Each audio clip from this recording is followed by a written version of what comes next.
Olá, ouvintes! Bem-vindos à série Na Mesa com os Stakeholders, do PwC AGTech Innovation Podcast. Este é um espaço para conversas francas e estratégicas entre os diferentes atores que estão moldando o futuro do agronegócio. A cada episódio, exploramos um tema comum do ecossistema, trazendo diferentes visões e experiências dos desafios e oportunidades do setor. Então preparem-se para uma jornada de diálogos, impacto e inovação. Vamos juntos? Olá, sejam bem-vindos e bem-vindas a mais um episódio da série Na Mesa com os Stakeholders, um espaço criado para promover reflexões profundas com a participação de diferentes agentes do ecossistema de inovação do agronegócio. Aqui, a cada episódio, reunimos diferentes representantes, entre empresas, startups, cooperativas, produtores rurais e academia, para debater temas que impactam diretamente o presente e o futuro do agronegócio. A proposta é simples: construir a pluralidade em torno de um desafio comum e buscar conexões, aprendizados e caminhos possíveis. Sou Marcelo Tioff, sócio-líder de pessoas da PwC Brasil, e eu estou conectado diretamente de São Paulo ao estúdio do PwC AGTech Innovation em Piracicaba para conduzir nosso episódio sobre liderança no agro, o capital humano que é diferencial de negócio. Estudos recentes da PwC reforçam a transformação vivenciada pelo agronegócio. Setor tradicional da economia, o agro tem adotado novas tecnologias de forma cada vez mais acelerada nas fazendas, promovendo a valorização da sustentabilidade e a diversidade geracional antes, dentro e depois da porteira. Ao mesmo tempo, propriedades rurais e empresas enfrentam o desafio de formar e reter novos talentos e lideranças que possam conduzir o setor com visão estratégica, colaborativa e inovadora. Na mesa dos stakeholders, 3 lideranças para inspirar quem nos ouve, representando as startups, as empresas e a esfera da pesquisa. Que honra contar com vocês aqui hoje. Muito obrigado pela presença. Gostaria de convidá-las para se apresentarem. Olá, como vão? Espero que todos estejam muito bem. É um prazer estar aqui com vocês. Eu sou Luciana Delbu, sou atualmente diretora de recursos humanos da UPL. Já tenho... No agro sou nova, eu sou uma profissional ainda recente do agro, né? Praticamente 5 ou 6 anos de dedicação ao agronegócio, mas já mais de 15 anos me dedicando exclusivamente à área de recursos humanos, mas sou uma profissional que começo minha carreira em comunicação. Então, eu sou alguém que fiz uma transição de carreira que não é tão comum, na verdade é o contrário, os meus colegas de RH normalmente fazem o contrário, eles abarcam a área de comunicação, e eu vim da comunicação e abracei o RH, né? Então, hoje estou aqui para conversar com vocês um pouco sobre a nossa experiência, né, com o desenvolvimento das lideranças no agro, dos novos profissionais também, e, enfim, sou aqui do interior, né? Estamos aqui em Piracicaba, eu sou nascida aqui do ladinho, em Santa Bárbara do Oeste, então eu estou na minha terra, estou aqui pertinho, é sempre um prazer visitar aqui, né, a PwC AgTech, e um prazer conhecê-las também, né, aqui essas mulheres também que estão aí liderando, né, o agro no nosso país. Um prazer estar com vocês. Prazer é nosso. Prazer, querida, prazer para todo mundo, satisfação imensa estar aqui com vocês hoje, com todo mundo que está aqui, né, nesse prédio, nessa existência também. Eu gosto de ultrapassar para todo mundo que está aqui, todo mundo que veio antes de nós. Eu sou Bárbara Pacheco, sou lá de Brasília, coletora de sementes e agricultora de vegetação nativa, eu digo, né, eu vivo de plantar cerrado.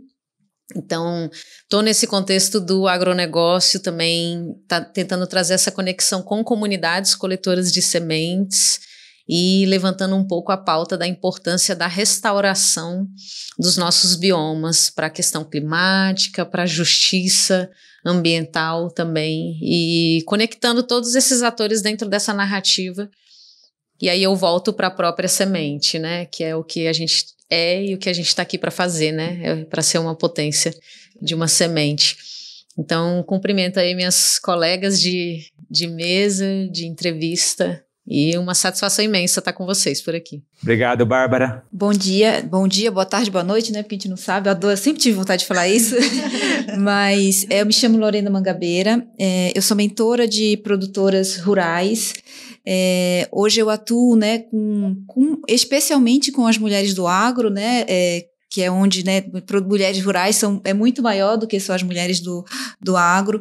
E eu sou de Belém, minha avó é indígena.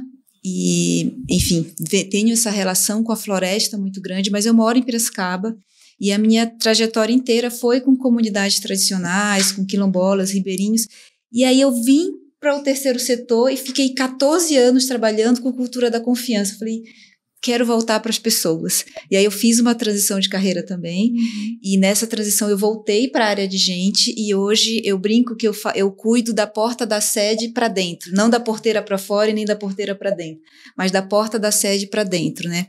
E além disso, né, hoje eu também fui uma das idealizadoras de um projeto chamado Flores do Café e do Bem-Estar, onde a gente atua em 3 eixos, o técnico, o emocional e a inspiração, para proporcionar bem-estar para elas e autoconfiança, para que elas possam tomar decisões mais assertivas e cuidando da propriedade como um todo e contribuindo para uma agricultura mais regenerativa e mais alimentos para as nossas gerações futuras, né?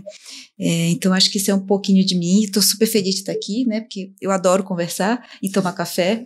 E muito obrigada, gente, por trocar aqui comigo. Muito obrigado. Acho que são 3 histórias incríveis e que vão contribuir muito para a nossa conversa aqui.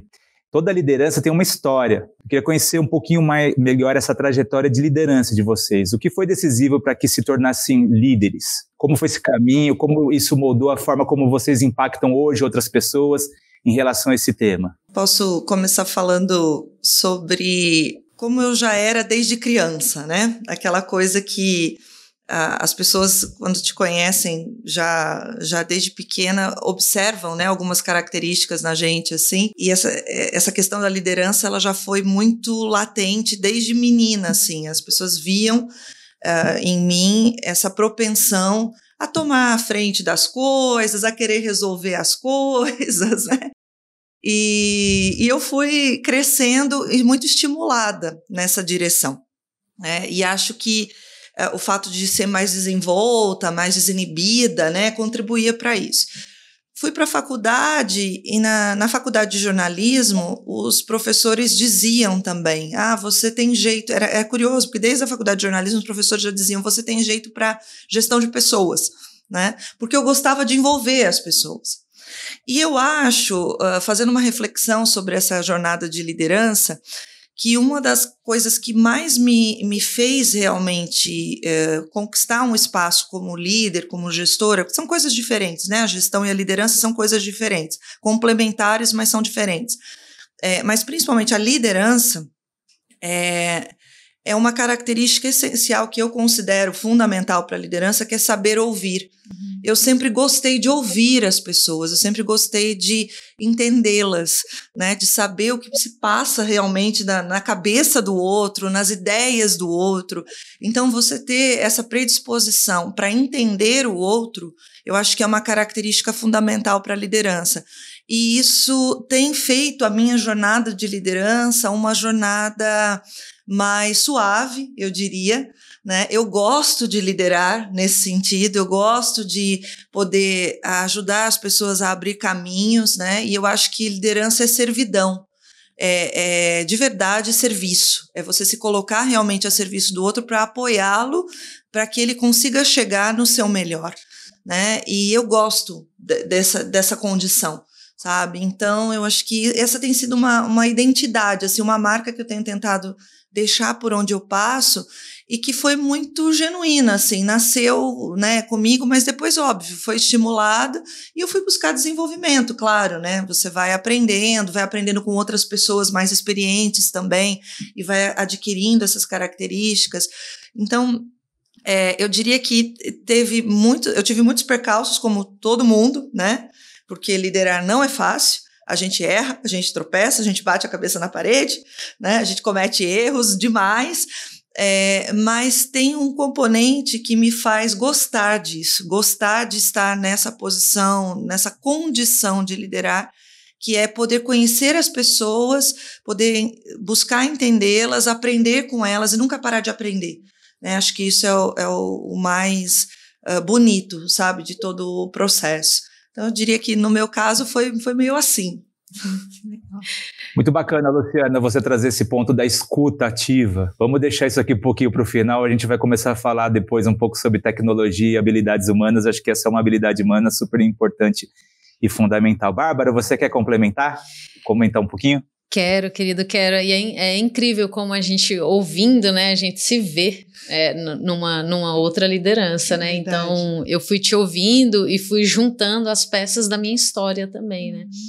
Que eu consigo olhar também para a minha infância e ver muitos sinais dessa criança líder, mas nem tanto estímulo a ser. Não pegaram isso e me foram potencializando essa liderança, né? Eu tive também um lugar de ter essa liderança recriminada, porque era a criança que conseguia ser a chefe do bando, né? Então, na escola eu lembro muito que eu sempre fui representante de turma, muito justa. Os professores falavam que eu era a chefe do bando, né? Porque sempre com muita justiça com os meus amigos, se mexia com eu arrumava confusão, ia na direção, né?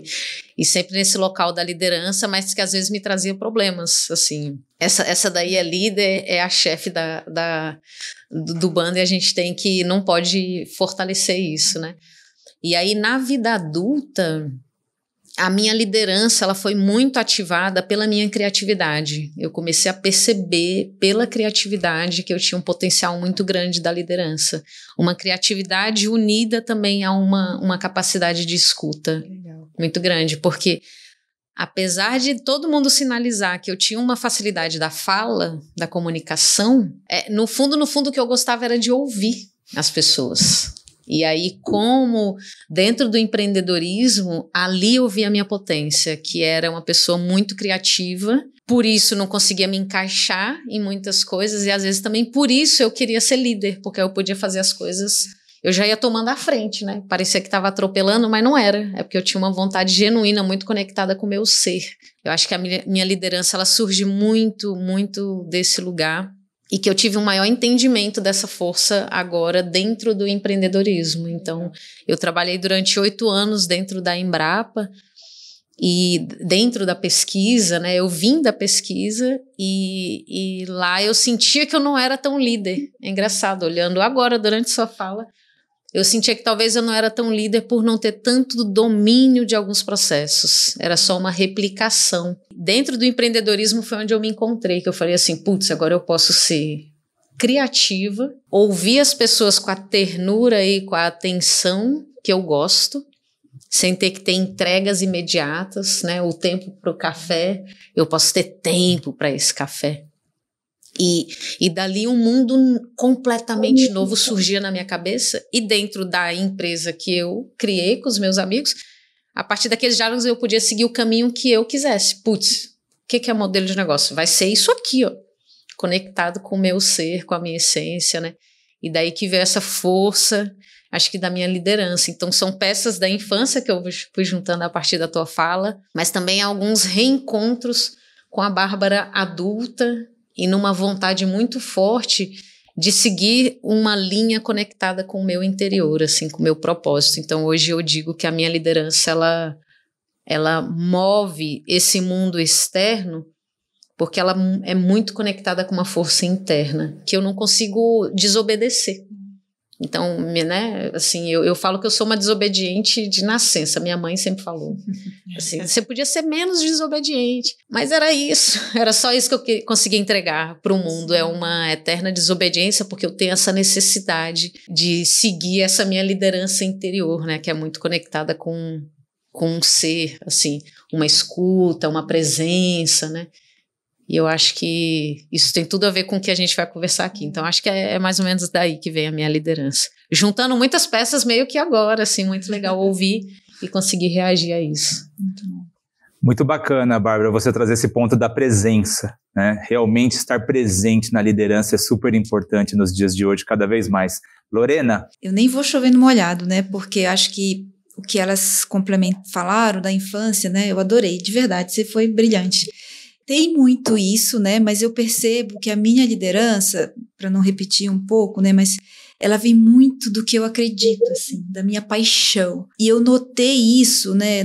Tinha, sim, na minha infância, por exemplo, eu adorava a ginástica olímpica. Então, eu era a pessoa que criava as brincadeiras de ginástica olímpica com as minhas primas, com as minhas vizinhas. Então, riscava no chão, fazia exatamente isso, mas porque eu amava. Então, não era algo que eu fazia porque eu queria ser, não, era porque eu amava.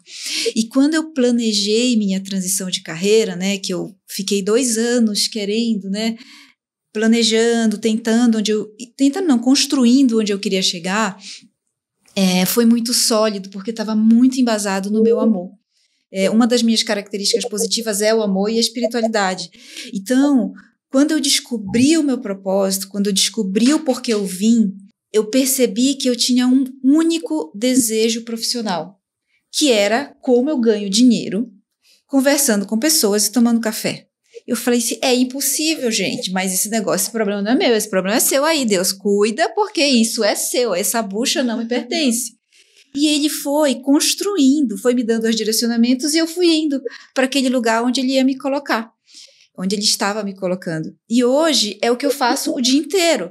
Converso com pessoas e tomando café. E o meu principal público-alvo são produtoras de café. Então, quando eu olho para trás e vejo isso, eu entendo que o meu amor foi o meu motivador, sabe? O lugar onde eu realmente acreditava é o que eu vibro e o que faz as pessoas ao meu redor seguirem comigo. E outro ponto, assim, que lá atrás, né, quando eu descobri a psicologia positiva, que eu descobri felicidade, eu falei assim, eu quero um dia ser pioneira em alguma coisa, porque isso é brilhante, isso é demais. E aí, quando eu entrei no agro, e isso começou a se construir, eu falei, gente, as pessoas podem ser felizes aqui, para que a gente possa ter futuro, para alimento futuro, comer, tomar um café com a galera, é isso que eu acredito. E aí, quando eu fui trazendo esses elementos de felicidade e bem-estar para o agronegócio, a partir do que eu acredito, eu entendi, esse é meu lugar, né? É cuidar de mulheres rurais, para que elas possam ter segurança, possam ter um ambiente nutritivo, para que elas possam, de fato, amar mais, entregar mais para mim, para você, para os nossos filhos, para os nossos netos, para quem vem, para quem vai, né? Então, acho que isso, a minha liderança, ela vai muito para isso, assim, para o amor e pelo que eu realmente acredito. Eu brinco que eu até mexo a minha mão quando eu falo do que eu acredito, assim, sabe? Eu acho que é um pouco disso, assim. Muito bacana, Lorena, esse seu trabalho, né, com mulheres na cafeicultura e tentando proporcionar equilíbrio e propósito para elas, né? Na sua experiência, quanto o preparo das lideranças em soft skills influencia nos resultados sustentáveis das empresas, de todos os players no setor do agronegócio? Eu adorei essa pergunta, né? Quando eu fui brifada, né, e cheguei, eu comecei, convidada para cá, porque recentemente, né, no mestrado, eu estou fazendo uma pesquisa para entender um pouco a relação entre bem-estar, agricultura regenerativa e a tomada de decisão feminina, como que isso influencia, né, nesse ambiente. E recente, eu descobri uma pesquisa, né, um artigo científico que fazia a relação entre bem-estar e agricultura regenerativa, e como que os critérios de gestão, como as ferramentas de gestão podiam se extrapolar à planilha. E como que isso impactava no futuro, no cuidado do solo, no cuidado da lavoura. É uma pesquisa que foi testada na Austrália, não tem nada a ver com o nosso contexto, mas tem uma relação entre bem-estar e agricultura regenerativa que é muito de onde a gente está. E nessa pesquisa, o que eu percebi, né, estudando, é que toda vez que a gente desenvolve dentro de cada ser humano, e aí eu vou trazer para o produtor rural ou para a produtora rural, que é essa liderança que está ali naquela frente e tal, quando ele entende que ele é responsável por aquilo e que ele quer, de fato, a partir daquela terra, colocar longevidade daquilo para não virar uma propriedade que vira um peso para ele, uma propriedade que ele quer vender imediatamente porque ele não aguenta mais aquilo, ele começa a se colocar numa posição dentro das decisões que ele coloca de maneira diferente. E que esse alinhamento tem muita relação com indicadores subjetivos para monitorar, tem a ver com o engajamento dos próprios trabalhadores rurais, tem a ver com onde ele vai dedicar a atenção dele, o como ele vai se relacionar com aquela propriedade, com o cultivo, com as pessoas dali. E aí, quando eu vi isso, eu falei, putz, é exatamente isso. E uma das coisas da minha pesquisa, ao longo desses anos, o que eu entendi, é que as mulheres, né, porque o escopo da minha pesquisa é mulheres do Cerrado Mineiro, de café, que tomam decisão em conjunto ou sozinha para a propriedade. E uma das coisas que eu identifiquei é que o principal valor delas é o valor família. E que quando a gente olha para a família dentro de um ambiente de casa, é fácil. Cuida da... Olha, acabou a pasta de dente no meu banheiro, vai ter já olha para a casa inteira. Mas quando a gente olha isso para dentro de uma organização, tem a ver com esse olhar mais ampliado. Um olhar de que, será que o meu funcionário de fato está aplicando o produto como deveria? Será que a casa do meu funcionário, onde ele mora, né, para produtoras maiores, é claro, mas será que a casa do meu funcionário é confortável para ele poder também ter um ambiente com boa qualidade de vida, não só para ele, mas para a família, porque aquilo é importante para ele também, né? Ter um espaço saudável, um espaço gostoso, um espaço agregador. Então, quando eu começo a pensar nisso, que eu começo a ver esses dados e tal, eu começo a ver que quanto mais a gente desenvolve essa sensibilidade e essa percepção de algo maior, de que aquela decisão que eu vou tomar, ela tem um impacto no longo prazo, aí eu tiro um pouco até o olhar da sustentabilidade mesmo, exclusivamente. Mas eu trago um olhar também para a regeneração daquela propriedade. Porque o que é regenerativo, né? Eu não sou agrônoma, mas, né, gosto de dar pitaco em algumas coisas, mas quando eu entendo a regeneração, é porque deixar como era. É cuidar, deixar o solinho coberto, fazer corredores ecológicos para trazer os bichinhos que precisa, que dá o equilíbrio dentro daquela lavoura. É fazer as pessoas felizes dentro daquele ambiente, porque hoje fala mão de obra é um grande... Não fala mais mão de obra, né? Força de trabalho. A força de trabalho hoje é tão desafiadora de encontrar, mas... só é desafiadora porque as pessoas não estão nem aí. A liderança acaba, né? Aquele fala assim, sempre foi assim, então vai ser sempre assim, sempre. Então, e outro ponto, né, que eu sempre, de uma produtora que passou comigo, e ela trouxe um exemplo muito legal, que ela chegou na casa dela, ela não tem sede na propriedade dela, e ela falou assim, vamos construir a nossa sede ou vamos reformar a casa dos nossos trabalhadores? Vamos reformar a casa dos trabalhadores. E na hora de tomar a decisão, ela falou assim, vamos fazer um pátio, uma varanda em volta da casa? Aí o marido falou assim, não, gente, isso é muito caro, vai ficar muito caro. E ela falou assim, mas quanto custa? R$3 o metro quadrado. Quantos metros quadrados são? 10. Quantas casas são? 3. O custo era muito pequeno.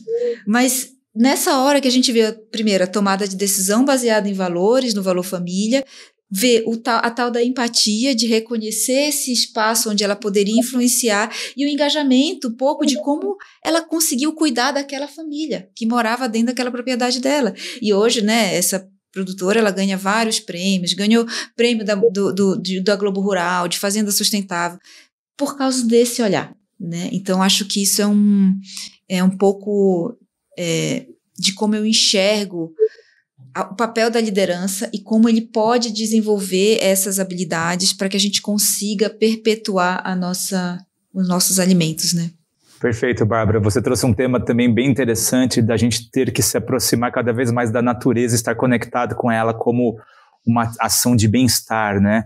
E aí acho que a Bárbara pode comentar um pouco do trabalho da Verde Novo, operando a restauração ecológica em fazendas no Cerrado, e que também tem um trabalho muito intangível por trás de tudo isso. Explica para quem nos está ouvindo a importância dos diálogos que você promove entre os produtores rurais e as comunidades do entorno. Como que é esse equilíbrio entre produtor e comunidade, em busca desse bem-estar geral, vamos dizer assim. Trazendo aí um pouco da fala da minha amiga Lorena, ela disse que não é da porteira para dentro, né, querida? É da sede, da porta da sede para dentro. Sede para dentro, né? E aí eu trabalho principalmente dessa porteira para fora, mas isso não separado, né? É uma ponte entre os dois lados da porteira, né? Porque é legal a gente sempre entender que muitos dos nossos territórios no Brasil, eles eram território de alguém antes de ter uma cerca. E quem eram essas pessoas que transitavam por esse cerrado, por essa Amazônia, por essa Caatinga, antes de todos nós, né, chegarmos aqui? E que hoje, claro que temos, né, as cercas, as divisões, mas isso não precisa ser sempre um ponto de conflito. A cerca, ela não precisa ser um arame farpado que divida eu e você, né? Ela pode ser ali também uma potência da linha que é o ponto de encontro entre duas realidades, né? Então, hoje o que eu faço na Verde Novo, né? Eu sou CEO de um negócio de impacto, que é a Verde Novo Sementes Nativas. A gente trabalha dentro, principalmente do bioma cerrado, mas também em outros contextos, tentando trazer um diálogo com comunidades coletoras de sementes. Então, é interessante pensar que para a manutenção dos nossos biomas nativos, alguém hoje, nesse minuto, está tendo que ir para o meio do mato coletar alguma coisa. Esse movimento de ir ao meio do mato e colher algo, ele é um movimento que movimenta, que é a base da nossa pauta climática. Alguém está tendo que fazer isso. Muito mais como sobrevivência, né? Que é a grande realidade das nossas comunidades periféricas rurais. E isso é a base de tudo que a gente vive. Se hoje dentro do agronegócio a gente conversa sobre o plantar, regenerar, restaurar, é porque ainda tem água debaixo dos nossos pés. Uhum. E quem mantém essa água é uma pessoa que está indo colher algo no meio do mato, né? Então essa pessoa, ela precisa ser vista e ela precisa viver. Então hoje a Verde Novo a gente atua com comunidades coletoras de sementes e coloca essas sementes no mercado. E além disso a gente também estreita o diálogo dessas comunidades com grandes propriedades, né? Que era uma zona de conflito. E daí vem também a questão da liderança, né? Quando você para ouvir, eu não sei se vocês têm essa facilidade também, né? Eu entro muito pouco em conflito, porque eu consigo ouvir todos os lados e tirar dali do limão faz uma limonada, né? Então, eu na minha grande vivência pelo Cerrado, eu tenho ouvido um lado e ouvido o outro lado, e é sempre vetores que vão para lados opostos, né? E aí, o que eu decidi fazer? Juntar isso e falar, tá, você precisa entrar na propriedade para coletar semente? Preciso. E você, proprietário, precisa abrir a porteira para essa comunidade para a gente continuar existindo como bioma? Preciso. Putz, então a gente encontrou um consenso. Vamos partir daqui, né? Tem uma pesquisadora chamada Mary Parker Follett, acho que assim que fala, que ela que descobriu, que desenvolveu essa teoria da gestão de conflitos. E que dessa teoria que desenvolveu, né, na verdade, transbordou para outras teorias, que é da comunicação não violenta, da escuta ativa. Então, na hora que ela trouxe fez a pesquisa, fez os experimentos, ela conseguiu, né, no final das contas, enxergar que a gente não precisa brigar, ter conflito entre as pessoas, mas com o problema. E que a partir do momento que a gente olha para o problema e discute o problema, a gente não precisa mais ter nenhum problema com ninguém. Porque você está falando sobre aquela coisa e não sobre você. E isso faz com que todas as relações fiquem mais suaves, mais calmas. E um outro ponto, né, que daí depois eu falei, nossa, que legal, gente, mas quando foi 1925? Gente, a gente precisa de tanto tempo para implementar uma mudança, sabe? E aí você olha para trás, sei lá, as grandes mudanças da humanidade levam mais de 100 anos para acontecer. Então, e aí juntando um pouco disso, aí você vai para a vida real. Quantas mulheres, quantas lideranças femininas, já que, né, a mulher tem essa habilidade, não mulher, mas um cenário diverso, assim, quantas mulheres tem em grupos que cuidam para desenvolver ou para negociar a paz? a cada 10 grupos de negociação da paz, tem uma mulher em um grupo. E como que a gente consegue chegar nesse lugar? Como que a gente consegue contribuir para isso? Então, assim, quando você traz esse ponto, assim, né, do conflito, eu vejo muito esse ponto, assim, por que a gente precisa demorar tanto para chegar nesse lugar? Por que a gente precisa levar tanto tempo? Outra pesquisa também, que é do estudo, talvez vocês conheçam, que é aquele de experimento de Hawthorne, que é o da iluminação, né? Sim, que eles colocam a iluminação para aumentar a produtividade. E, na verdade, não era para aumentar a produtividade, as pessoas até aumentaram, mas porque elas estavam sendo vistas. Porque elas falaram assim, nossa, nosso gerente está aqui para ver nós. Acendeu a luz para me enxergar. Para me enxergar, tô aqui, vamos, coitado. Mas não importa. O fato aumentou a produtividade porque as pessoas estavam sendo vistas, né? E no fundo é sobre isso, né? Nas comunidades, né? Nesse trabalho que hoje eu estou desenvolvendo, tentando trazer as comunidades nesse diálogo com as propriedades, né? Olhando para um problema comum, que hoje está tudo se acabando, né? Não é A ou B, é assim, isso vai afetar a gente como um sistema. Então a gente precisa olhar para o problema, é isso. E vendo que no fundo as comunidades, elas precisam desse holofote. Para aumentar a sua produtividade, não, porque elas já estão por aí produzindo muito, mas querem ser vistas, né? Precisam ser vistas. Então hoje eu trago muitos pontos da sua fala para dentro da minha, que hoje o que eu consigo fazer, tanto que o pessoal me pergunta, como que você faz isso tão complexo? Eu não acho complexo.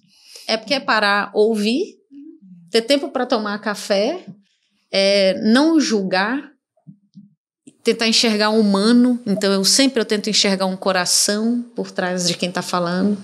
Conheço pouquíssimas pessoas ruins, né? Essa dualidade assim eu tento tirar do meu olhar e trazer esse carinho para as comunidades, que é colocá-las num lugar de destaque, né? Porque sempre estiveram ali, num simples ato de colher, estão ajudando a todos nós, né? Então, hoje, eu acho que a Verde Novo a gente trabalha com tudo isso e voltando, eu digo que a semente é a minha grande desculpa, né? Porque ela é a que vai tecendo todo mundo, né? Ela veio do mato, passou para a mão do coletor, passou para minha mão, eu entreguei para um proprietário que voltou para o chão, que nasceu uma planta que vai restaurar a todos nós, né? Então a semente, ela é esse grande fio condutor, né? Essa agulha que vai nos alinhavando, né?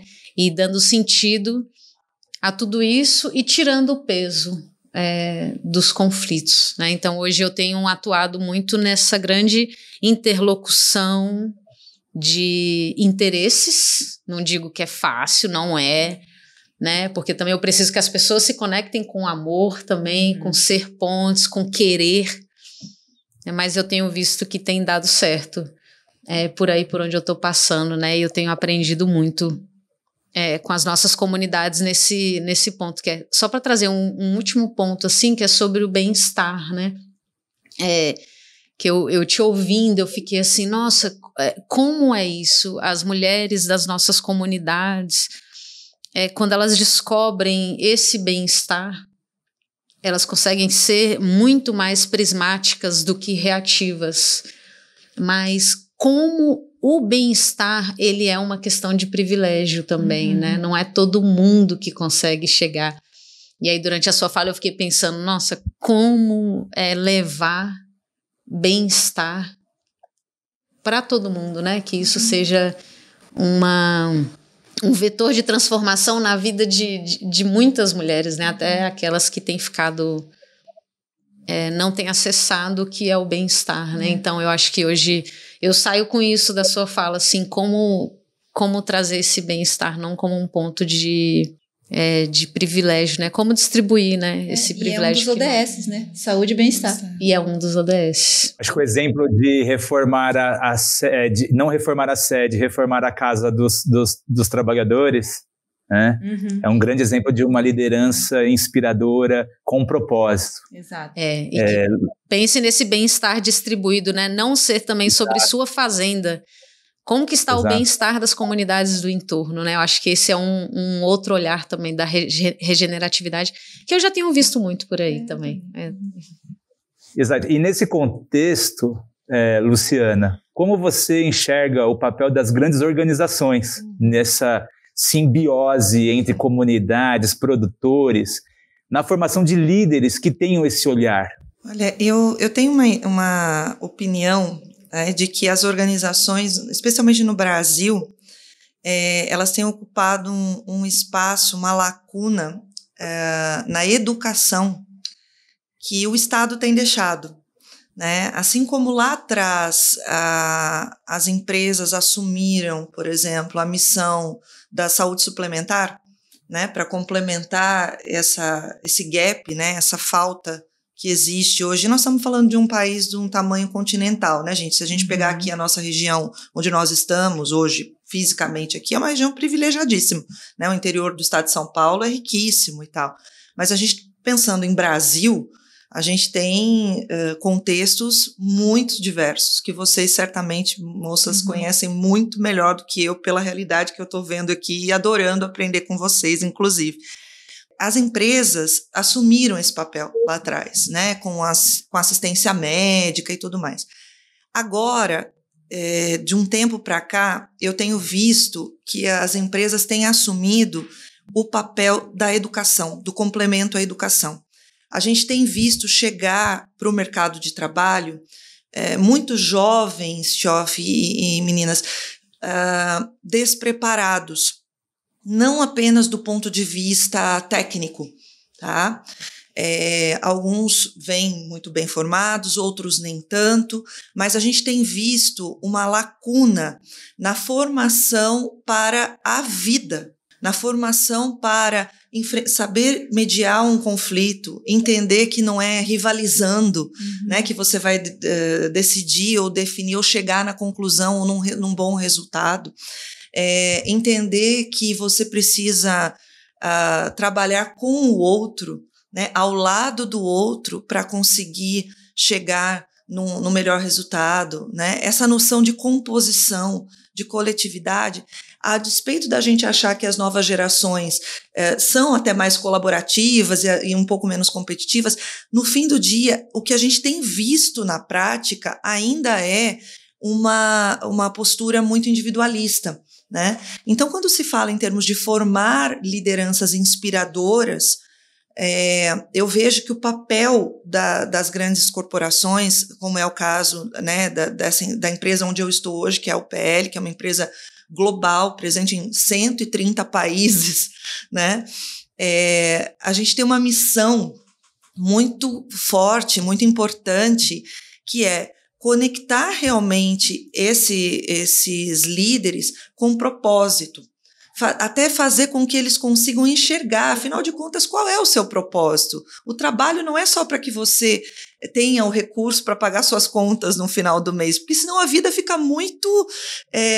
a gente banaliza a vida, né? Pensando dessa forma. Então, a gente tem que atribuir realmente esse propósito. Então, eu vejo que a educação continuada, né, a formação constante que as empresas oferecem, com uma sequência de treinamentos, nós temos programas assim riquíssimos para desenvolvimento de líderes, conectando soft skills e hard skills, né?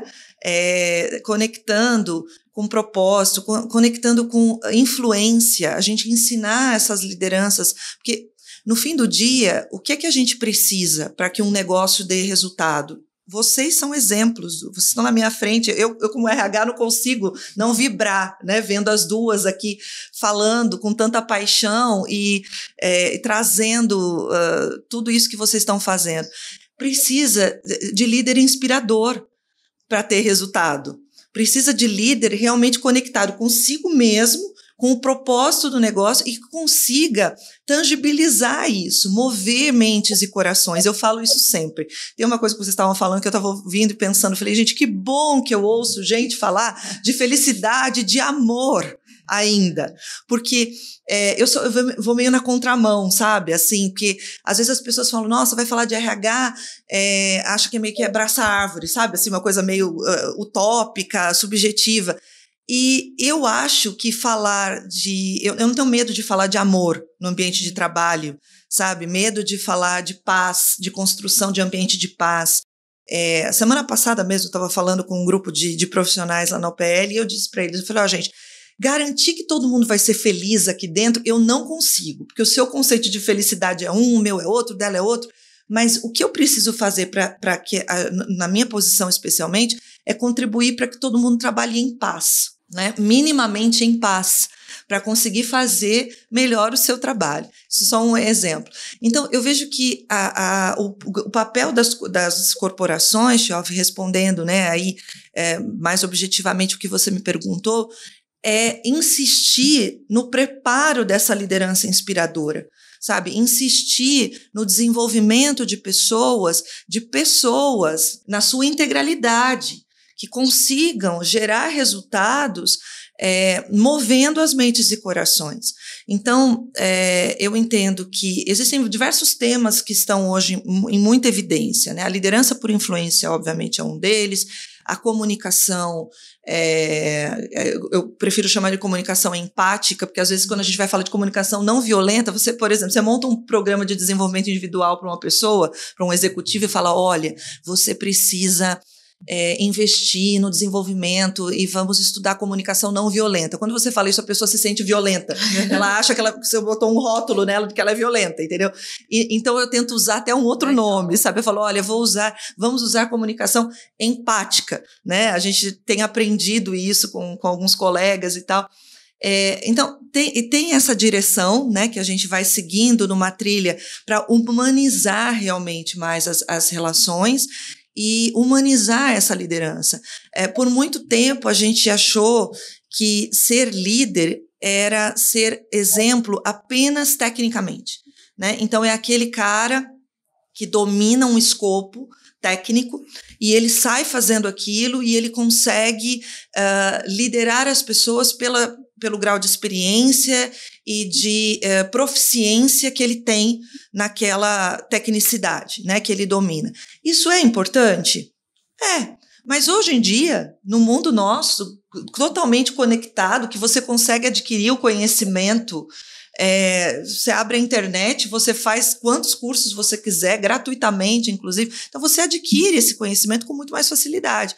O difícil mesmo é desenvolver esse ser humano que quer trabalhar com os outros seres humanos para gerar resultado, né? Que vai ser resiliente, que não vai no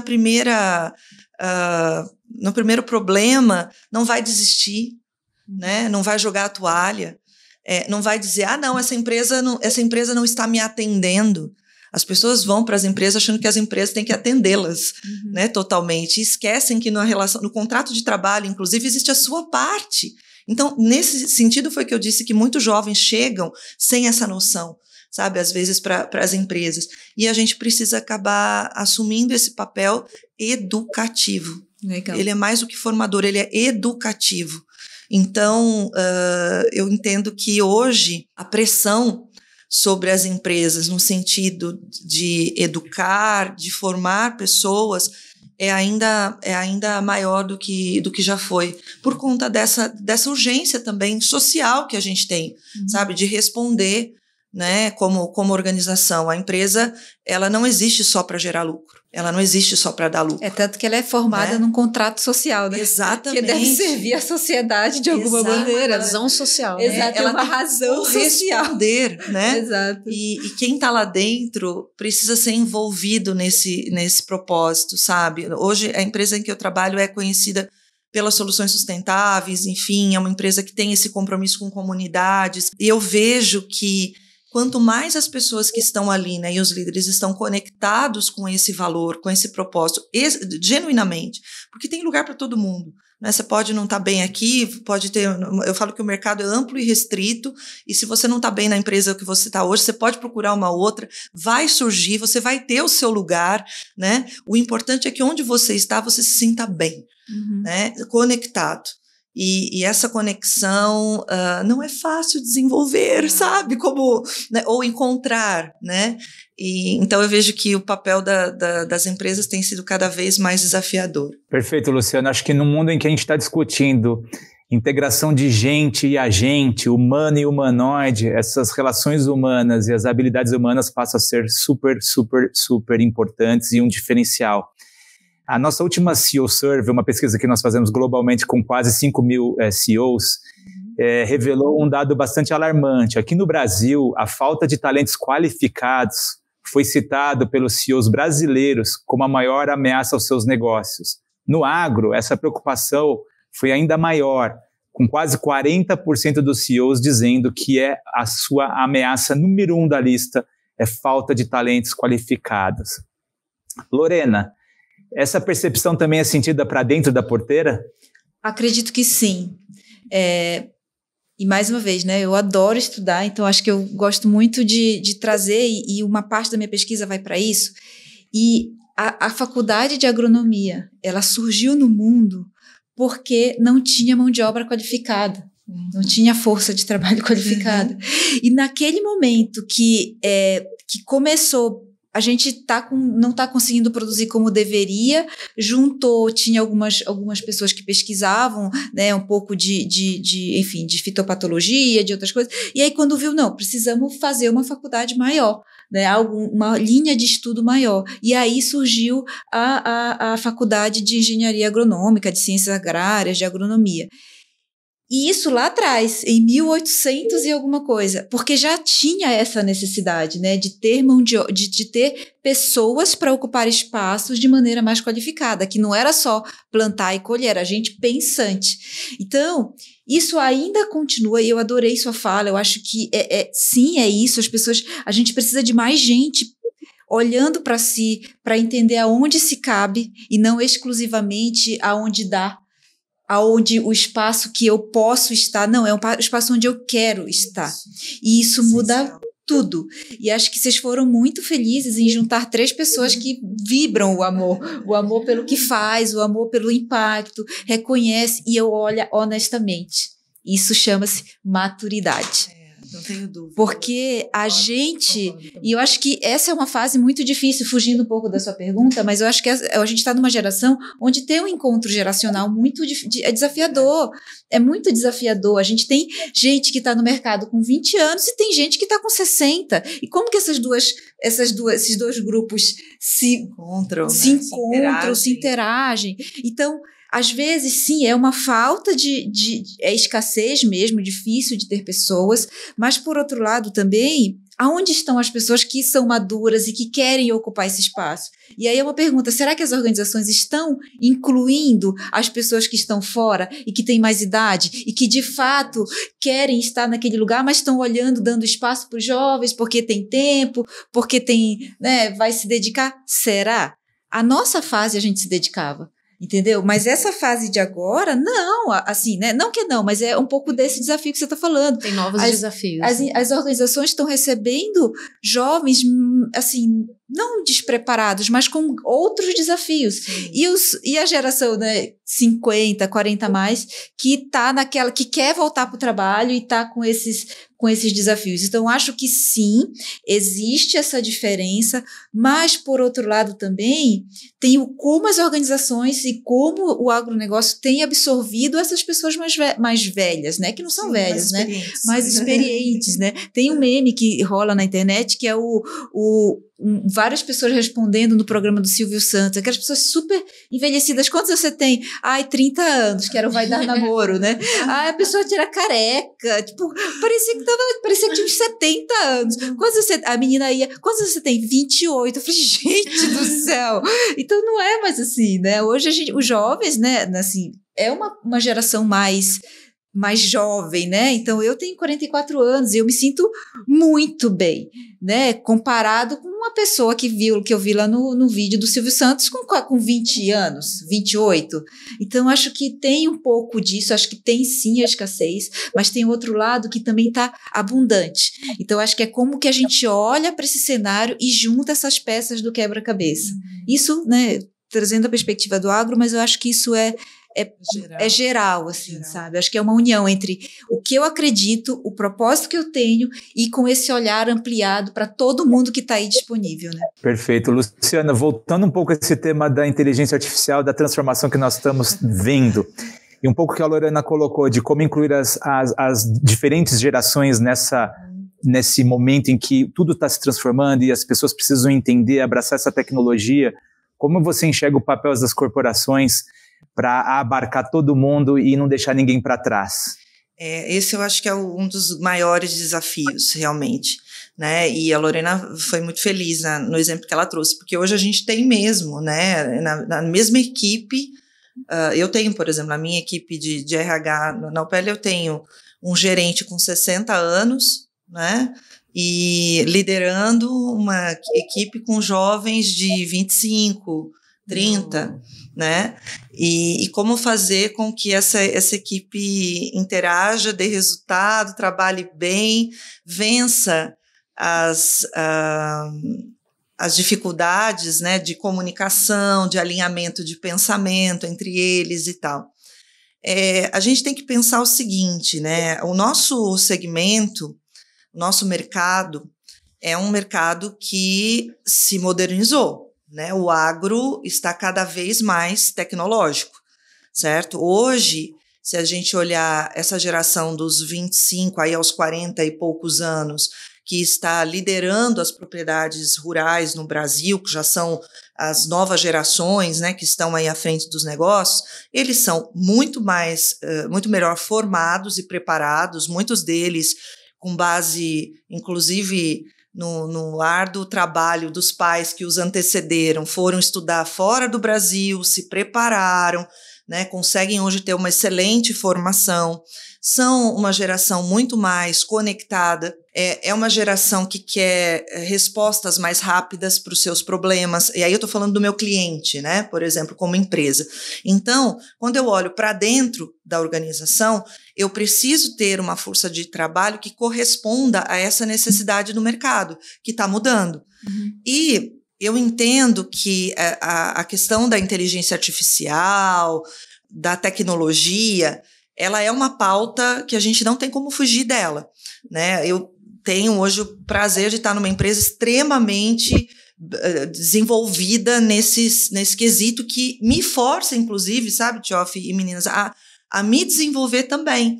Porque eu também sou como talvez, né, vocês ali, daquela última geração que viu o mundo antes da internet e depois da internet. Então, nós somos uma geração histórica. Exatamente. Tá? Respeite-nos, porque nós somos uma geração histórica, né? Nós vimos o mundo antes da internet e agora vivemos nele depois. E então, a gente é a geração dessa ponte. Veja, a gente tem eu também estou tendo que me esforçar para aprender mais, para me desenvolver e para corresponder a essa necessidade do mercado onde eu atuo, porque ele nos força nessa direção. Hoje, o que eu vejo?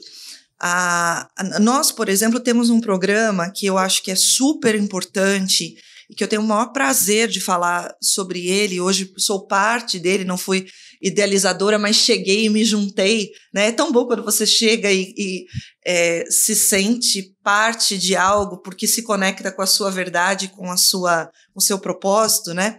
O PL tem um programa chamado Vozes, eu faço questão de falar dele aqui.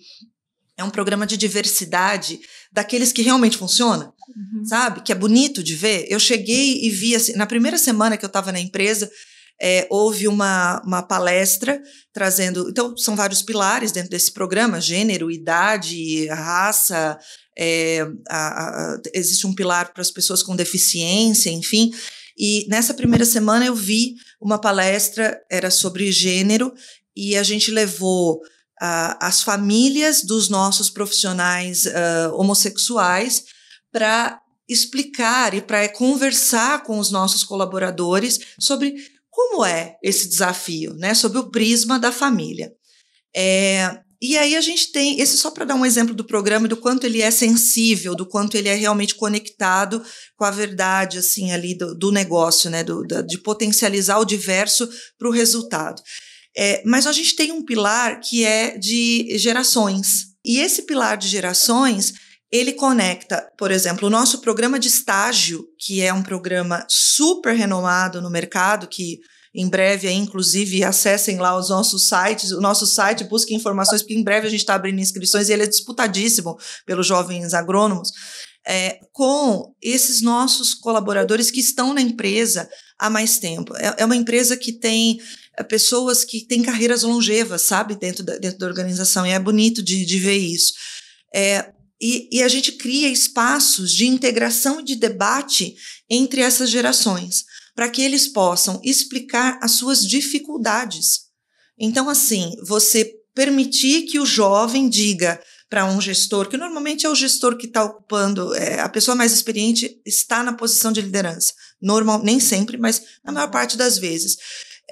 Então, a gente cria espaços fóruns, para que esse jovem possa explicar para esse gestor, olha, eu não enxergo as coisas dessa forma como você enxerga. Eu gostaria de poder fazer de outra forma, né? Eu gostaria de trazer o meu olhar, porque isso oxigena, né, também, e potencializa o resultado. Do mesmo modo, você ouvir o líder que está lá há muito mais tempo, poder dizer para o jovem, olha, quando você age desta forma, quando você me desafia, por exemplo, neste tom, né, porque normalmente tudo está na forma, tudo está na forma, né, na comunicação ali entre eles. Eu me sinto assim, assado, tal. Então, a gente cria esse espaço para que eles possam dialogar. Então, eu entendo que as organizações, para ter sucesso nessa coesão, né, entre tecnologia, convivência geracional, e corresponder efetivamente à necessidade do negócio que está mudando, que está cada vez, né, de uma maneira mais acelerada, exigindo mais da gente, as empresas precisam criar espaços de diálogo. Essa é a minha visão, né? Se a gente conseguir criar isso, a gente vai realmente extrair o melhor de todos os lados, entende? E o cliente vai ter um resultado final melhor, né? Eu vou rapidamente citar um exemplo, porque eu tenho orgulho de falar dele. Eu estou há 4 meses na UPL, né? Então, eu sou nova na empresa, eu ainda estou descobrindo coisas que me apaixonam, né, a cada dia na empresa.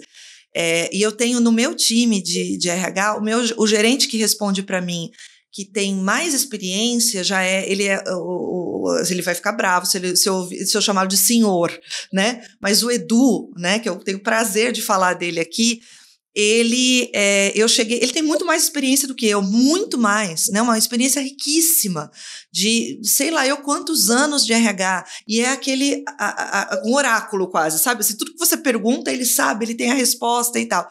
E eu lembro que eu cheguei, num primeiro momento, eu achei que ele estava querendo deixar já a carreira, sabe, de lado. Eu falei, eu acho que eu não vou poder contar com ele na equipe, ele vai querer ir embora, acho que ele já vai curtir a vida, né? A filha já está adulta, daqui a pouco é capaz de ele ser avô, ele não vai querer mais ficar aqui. E a gente foi criando ali um ambiente de diálogo, de interlocução, e fomos nós que fizemos isso, não fui eu, fomos nós juntos, né? Os mais jovens, e ele mesmo se dispôs e se abriu tanto que ele foi entendendo que essa experiência dele tinha um valor muito grande para essa nova equipe que a gente está formando. E agora, pouco tempo depois, ele me procurou e falou assim, olha, realmente eu estava certa. Ele falou assim, eu estava pensando em deixar, em já, né, me aposentar ou trabalhar mais com consultoria, mas o negócio é o seguinte, eu quero ficar. Agora eu quero ficar. Eu quero ficar e eu quero ser parte desse processo, eu quero te ajudar, né? Então, isso que você falou, Lorena, é muito importante sobre a maturidade, porque você encontrar um profissional como esse, que chega para uma liderança nova como eu, porque eu super nova, recente na empresa, né? E que diz, eu quero ficar para te ajudar, tem um valor muito imenso grande dentro das organizações. Então, a gente tem que saber, sim, sabe, capturar o melhor, né, de todas as partes aí, e entender que todos estão ligados na tecnologia. Eduardo, por exemplo, foi um que ele ensina a tecnologia para nós. Ele está super conectado, vai lá, aprende, estuda. Nós somos uma empresa global, então a maior parte do nosso dia a gente está falando inglês, né? E ele não tem um desenvolvimento tão acentuado na língua.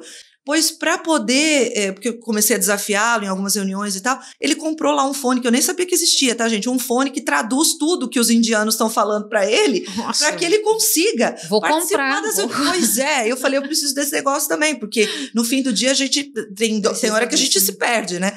E ele foi que apresentou essa tecnologia lá para todos nós. E agora ele participa das reuniões, ele está lá conosco, né, super conectado. Então, eu entendo, Tioff, que o papel principal das organizações é saber entender todo o potencial de todas as partes envolvidas, sabe, que podem contribuir para o resultado do negócio e criar ambientes para que isso possa florescer. Bárbara, fazendo um pouco um link do que disse a Luciana, você acha possível transformar o potencial humano em diferencial competitivo para os negócios?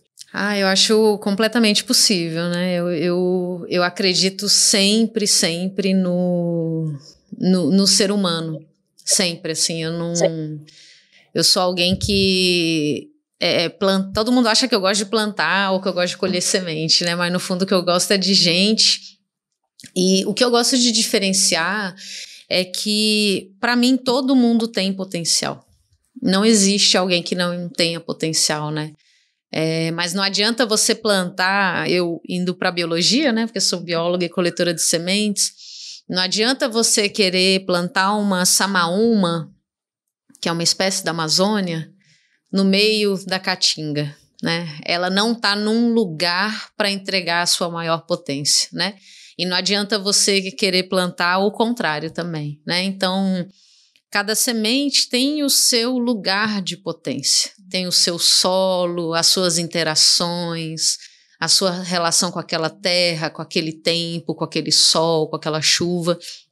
E eu acho que como humanos, como seres humanos, natureza também, né? Somos natureza, nós também temos essa mesma relação, né? Então, eu acredito muito no potencial humano para o desenvolvimento dos negócios, e eu acredito muito mais que cada pessoa seria muito justo se todo mundo pudesse encontrar o seu solo e o seu local de potência, né? Que acho que dialoga muito com a fala da minha companheira.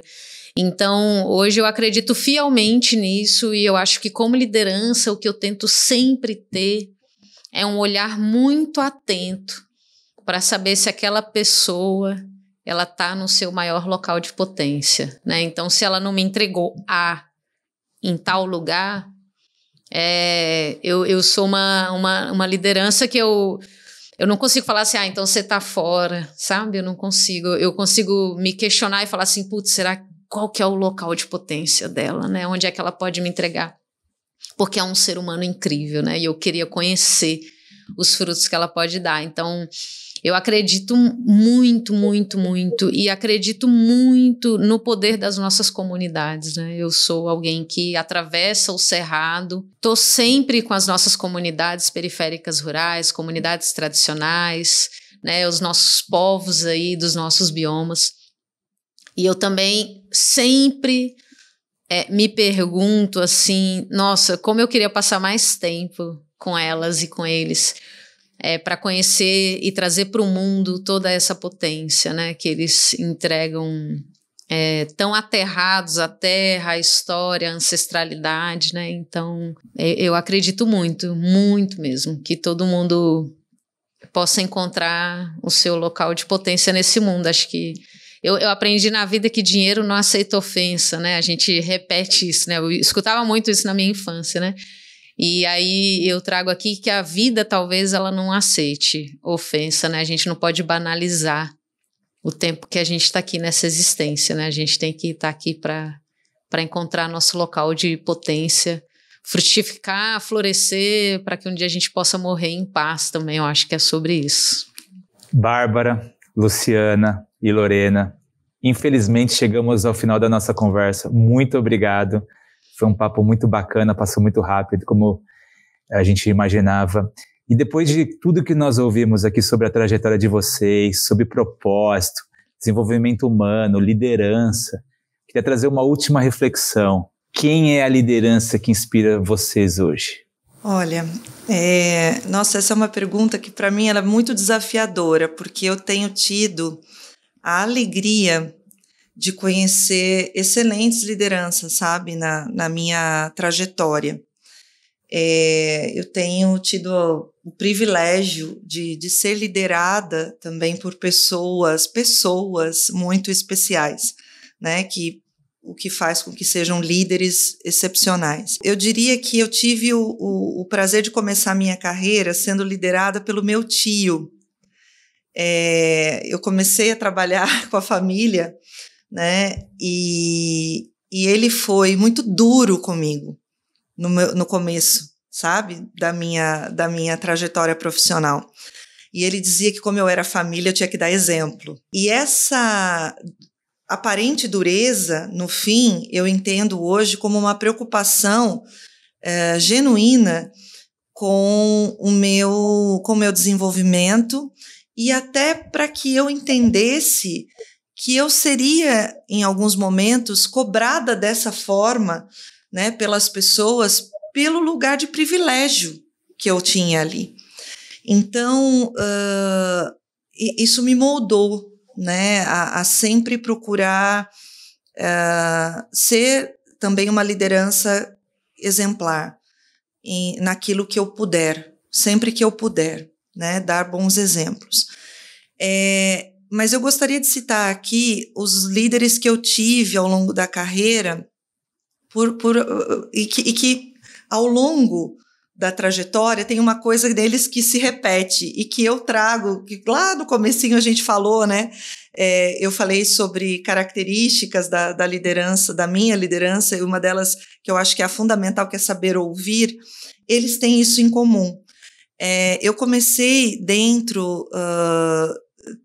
depois de trabalhar com meu tio, eu fui para o mercado, eu fui para o mundo acadêmico, eu fui 12 anos professora universitária. E a professora Cláudia de Silo, ela foi a professora que me deu a minha primeira oportunidade como docente aos 24 anos.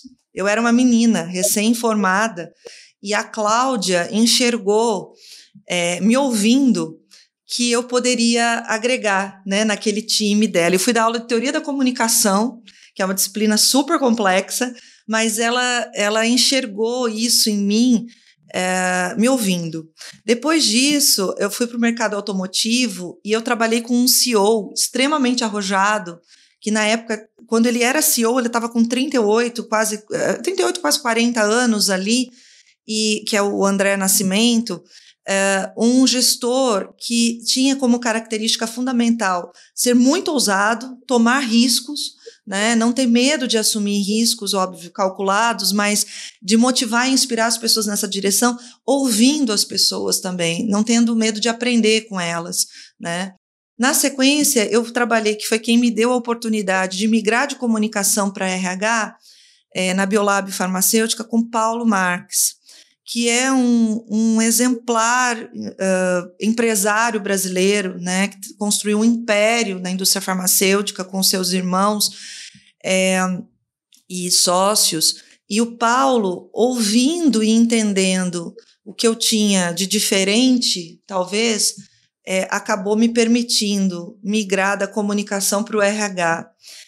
E aí, quando eu cheguei no agro, eu me deparei com um gestor que tinha feito uma carreira imensa no Banco do Brasil, que era o Marcelo Ábido, atual CEO da Ourofino Agrociência, uma carreira exemplar, né, e que deixou tudo para ajudar a criar uma empresa do nada. E que, com esse gestor, eu aprendi realmente a enxergar o melhor das pessoas. Eu falo que o Marcelo refinou o meu olhar, sabe, para entender que todo mundo tem, sabe, Bárbara, como você falou, o seu lugar, né, o seu potencial, o seu lugar de pertencimento, de desenvolvimento. E agora, eu faço questão de citar, eu estou há 4 meses trabalhando com eles, mas eles já me fizeram uma gestora melhor, né, e uma líder melhor, que são o Rogério Castro, que é o CEO da UPL. O Rogério é um expoente do agronegócio no Brasil. Cada reunião com ele eu saio melhor, e eu fico, assim, super feliz de ver que ele ensina a gente todas as vezes, mas mais do que e ele ensina nos ouvindo, né? E ao lado dele ele tem o Cristiano Figueiredo, que é o nosso COO, com quem eu aprendo muito a entender o nosso cliente, a ouvir o nosso cliente, a entender a necessidade desse cliente. Então, são lideranças com quem eu tenho trabalhado junto, lado a lado, mas que também me lideraram ao longo da minha trajetória, que eu fiz questão de nominar aqui, porque é um privilégio estar ao lado dessas pessoas. Eles todos, de alguma maneira, me inspiraram e me inspiram muito. Obrigado, Luciana. Bárbara? Assim, acho que são tantas, né? Essa pergunta é difícil, né? Eu li no briefing, mas eu quis me deparar com ela aqui, eu não pensei muito sobre ela para ver o que vinha de sentimento na hora, né? E são tantas lideranças que me inspiram, assim.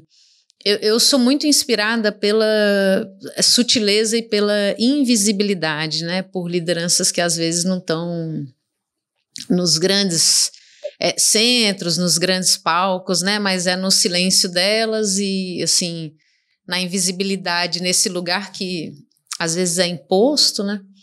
Que eu aprendo tanto. Então, aqui eu vou citar todas as mulheres, acho que estão por aí, sustentando suas famílias, me servindo os 1000 cafezinhos quando eu passo para visitá-las, sendo a inspiração das suas famílias, né? Segurando ali uma barra nesse Brasil do interior, né? Então, essas são as lideranças que me inspiram, assim. Eu poderia falar 1000 nomes, mas eu cito aí a Dona Santa, Flávia, Mariângela, Dona Joana d'Arc, Marinalva, Netinha, todas essas minhas amigas que são lideranças nos seus territórios, são o nosso tronco forte ali, nosso pé que dá frutos e tantas sementes e tanto me inspiram. Com coisa do dia a dia, assim, são minhas maiores mentoras. E aqui também eu destaco uma amiga particular que eu tive com ela essa semana, e ela me veio ao coração agora, que é uma pesquisadora da Embrapa, que me acolheu também quando eu não sabia nada de restauração, nada de coleta de sementes, ela que me ensinou tanto, que é a pesquisadora Fabiana Aquino. Acho que ela vai ficar um pouco surpresa de ser citada aqui, mas eu vou citá-la também. E por que a Fabi me inspirou tanto como liderança? Pela capacidade de ouvir, né? E uma vez eu ouvi da Fabi, eu dava muito trabalho no meu mestrado, né? No meu mestrado eu muito questionadora, né? Criativa, né? E a Fabi me falou uma coisa que assim me fez desenvolver muito como pessoa, que foi, a Fabi falou: Bárbara, eu quero que você defenda o que você pensa. Então ali ela me ensinou a ser, ela me deixou ser. Ela falou: eu quero que você defenda o que você pensa. Eu vou te proteger da reprovação, mas eu não vou te proteger do que você pensa. Então, se você pensa e você acredita nisso, vai lá e defende isso. Eu não vou ser contra. Eu vou te proteger só da reprovação. E isso, assim, é muito lindo, né? Ela, assim, ali ela me ensinou a ser, sabe? Assim, eu não vou te proteger da sua potência, do que você é. Vai lá e faz o que você acredita. Então, ali ela me inspirou muito como liderança, e é o que eu tento ser, assim, eu falo para todo mundo: vai lá e entendeu? É o mais escalafabético, o mais autêntica possível, e eu vou estar do seu lado. Talvez eu te proteja da reprovação, mas do resto não. Vai lá e seja. Então, acho que é isso que eu deixo aqui como uma mensagem final também, né? Vai lá e seja, gostei, né? Disso. Vinícius de Moraes já dizia uma frase dele que eu gosto muito, que é: vá viver, vá. Então, que todo mundo possa ir viver. Isso aí. Eu gostei muito dessa pergunta e eu fiquei pensando na resposta, né? Eu acho que tem 4 pessoas que me inspiram, mas que as 4, não vou falar das 4, mas tem uma mesma coisa em comum, que é o meu pai, a minha avó, o meu marido e a minha filha. E o que eles têm em comum? Eles me ensinaram a romper barreiras, a não querer reproduzir a mesma coisa. A minha avó é analfabeta não, né? Semi-analfabeta, e foi encontrada no meio da floresta, em cima de um formigueiro, pela igreja, né? Pelas freiras. O meu pai foi o primeiro a fazer a universidade. O meu marido é aquela pessoa que acredita, é muito persistente e muito compassivo. E a minha filha me ensina que eu não preciso ser igual, né? Que ela não precisa reproduzir a minha história. E aí, quando eu olho para essas quatro pessoas que me ensinam que não precisa ser tudo sempre igual, eu acho que essa é uma liderança que eu busco, né, dentro do agronegócio, com as produtoras, com as mulheres, que a gente não precisa reproduzir a mesma coisa sempre. Porque o mundo evolui, mas a nossa essência precisa se manter a mesma. Então, o mundo evolui para desafios diferentes, coisa nova, mas a nossa essência precisa persistir, que é um pouco do que eu vejo nos quatro, né? Eles se mantêm fiéis a quem eles são, ao que eles acreditam, mas rompendo barreiras e ressignificando e criando uma trajetória diferente. Eu quero deixar aqui o meu agradecimento às nossas convidadas por essa conversa rica, passou muito rápido. E também acho que foi uma conversa que pode inspirar muitas pessoas a seguirem o caminho da liderança com propósito e impacto. Muito, muito obrigado. E aí, a quem nos está ouvindo, muito obrigado pela companhia. Continue acompanhando a série Na Mesa com os Stakeholders, na sua plataforma preferida, e até a próxima.